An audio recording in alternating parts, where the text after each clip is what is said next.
Okay, welcome to the lecture on one of my favorite topics, ideology.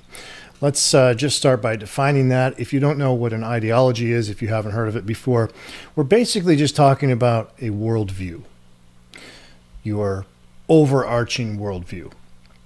So some of you may identify as religious, some of you may have strong political beliefs, some of you may be into the sociological aspects of society. Those are three different dimensions of ideology, although there are more. Think of an ideology as the basic operating system on the hard drive of your mind. So in other words, you're born into the world, and we have our five senses, which is our access to the world. And so we're receiving some sort of data input through them. And then we have this reconstructed image of the world in our mind. Okay, that's good. Then we have the intelligence to be able to do things and to be able to communicate. That's good. But how do we make decisions? What is the sense of right and wrong? What is our sense of moral behavior and ethics and that sort of thing? Ultimately, this is where our ideologies come into play, because they are fundamental as the source of these things. So if I had no ideology, how would I even be able to distinguish right from wrong? How would I know? Why would I even care? Why would it matter? Wouldn't I just be kind of a machine that went through life only thinking, what is it that I want and how do I get it? That would be kind of a psychopath or a sociopathic mindset. So an ideology is a worldview. It is basically the software or the operating system that you might download and run on the brain, and it helps you make sense of the world. So it's a navigational tool. So another way to think of this is if you imagine yourself adrift at sea in a rowboat, and imagine you just woke up and you looked around and there's nothing but ocean that you can see in every direction for miles. What would you do? Which direction would you go? How would you even begin to navigate? Well, you might look at the position of the sun and use that fixed object to begin navigating in a fixed direction. So you still don't know where you're going or what your destination is, but at least you know that you're not going around in circles anymore. And for practical purposes, that's essentially what an ideology does for us. It keeps us from going around in circles. There's a price to pay for that, and we'll get into that later. Now, people have ideologies. We come to have them in different ways. Almost everyone has one. Very few of us have lost them or scrapped them for a new one. When that happens, as I said, it's extremely rare, and it's a process that a person will never forget. You will hear accounts that sound like this. The tenets of the religion were just no longer believable to me, and I knew that that weekend everything had come to a crescendo, and I went to bed one night and I couldn't sleep, and by the time I woke up in the morning, I knew that I had completely rejected that religion that I had grown up with, and I just felt completely lost inside, empty, like I could just drop into a puddle on the floor and evaporate. And you'll hear accounts like that when people lose an ideology, because when you no longer have an inner constitution, when you no longer have any basis to make your decisions or to live your life or to understand the world, when that's gone, that is a very, very empty feeling. And it's a very gradual process of putting a new ideology in its place.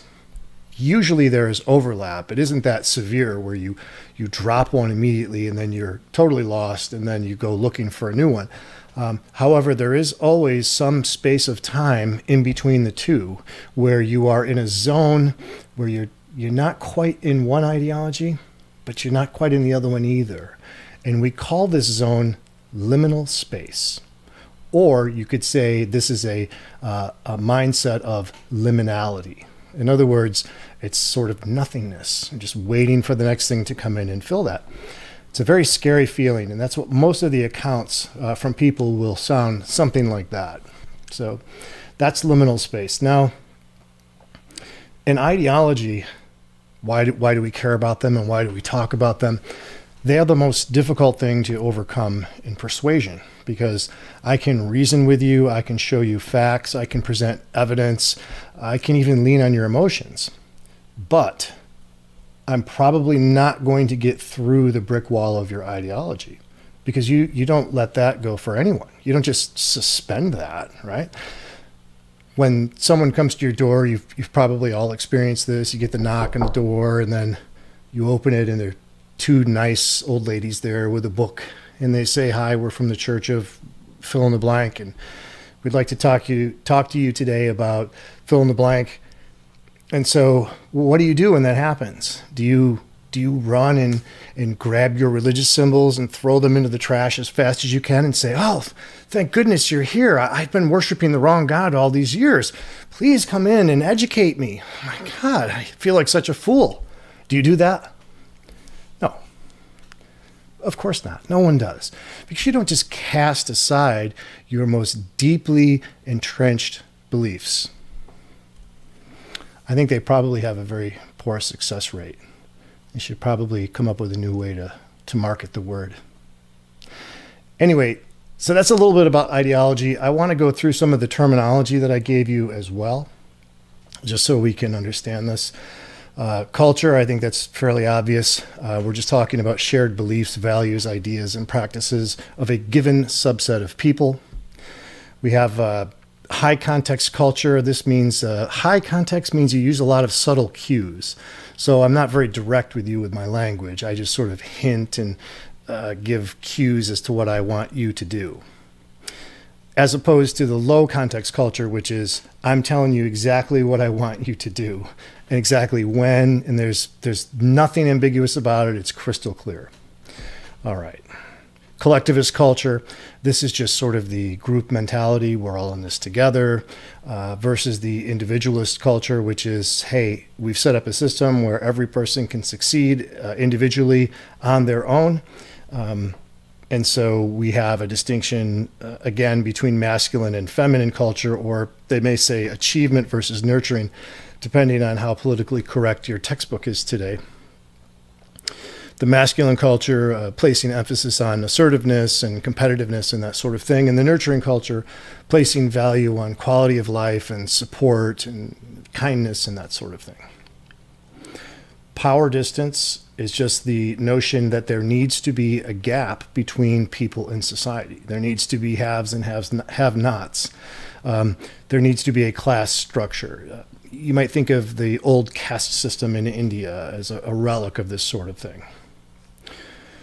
Now, I've asked you some questions on here that are related to ideology. I've asked you, where do you think morality comes from? And I would guess that most of you, if you are religious, you would answer that the ultimate source of morality is your religion. And so I've given you some statements to consider there, and I would like you to notice the similarity in them and notice the dates in them, and then see what conclusion you come to. I have my own, but it doesn't matter what mine is. All I can do is put the information in front of you and have you come to your own conclusions. I'm not here to tell you what to think. The next question I asked you was, could you match the author to the quote and the date above? Which is a little bit tricky. I'll bet some of you get a few of them right. Now, to end this, I just wanted to summarize basically the way that it appears to me is that human beings are born with two qualities, and they seem to be innate. And when I say innate, that just means we're just born with them. We don't develop them. They're not given to us. We just have them innately. So that would be solidarity. And that is just the idea that when we look around and we see other human beings, we have the sense that we're all in this together. I see someone that I can identify that creature is like me. Maybe it doesn't look exactly like me, but I can tell that that's one of my ilk or one of my species. And so I will have a natural tendency to be in solidarity with that individual. Secondly, the thing that seems to be innate within us alongside solidarity, I would say, is the golden rule. And that is just treat other people the way that you would yourself want to be treated. That seems to be something that's been with us for a very long time. Wherever we credit someone having said that, I think is not as important as the fact that the principle itself has survived the ages and made it to us intact. That's the important thing. Some people in the field of philosophy debate whether or not Socrates existed. There's not a lot of evidence that he did. It's suspected by some people that Plato just made him up as a character, possibly to take attention away from himself. Plato didn't want to be persecuted for his ideas, and so perhaps he made up Socrates as this imaginary figure so that he would be able to say, well, these aren't my ideas. You don't persecute me. These are Socrates. I'm just writing down his ideas, so it's not me. That may be true. Historians can battle that out. I'm actually not sure if Socrates existed or not. I've heard it discussed. I've listened to both sides, and I guess at the end of the day, it doesn't matter much to me. What matters is that his ideas, or that those ideas, the ideas attributed to Socrates, that they survived and they made it to us. So there's obviously something there in the wisdom of those words for it to survive thousands of years and make it to us. So in my estimation, it doesn't make any difference whether Socrates actually existed or not. What's important is that his philosophy and his ideals withstood the test of time. Okay, I'm sure that's enough for today. There'll be more. See you soon.